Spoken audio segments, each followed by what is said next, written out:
izveo na špagete. E da, tehnički moram da vas pitam.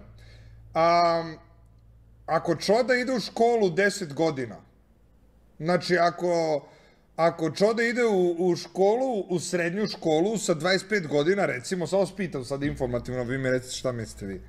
Ako Čoda ide u školu srednju sa 25 godina, da li on tehnički može da muva srednjoškolke i da ne bude pedofil zato što su tehnički to njegove drugarice iz odeljenja? Ajde da vas čujem sad.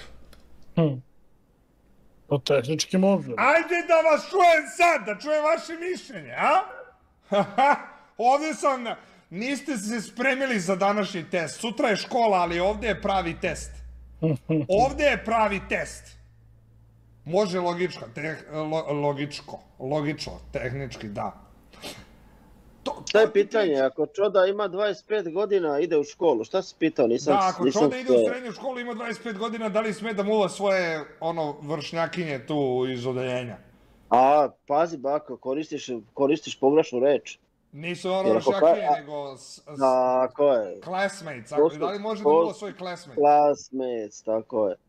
Pa, tehnički bi trebalo da može. Eto, a čekaj, ispravio si nas samo da bi su došli do istog zaključka. Koji je tebi kurac redovni?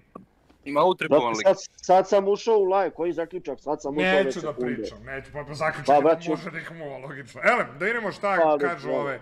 Ako su na istom mentalnom onom... A čekaj, ja su ovo bilo dvojica kao braća blizanci, ovo je kao lepša verzija Petrova. Ne, da vidimo šta ovi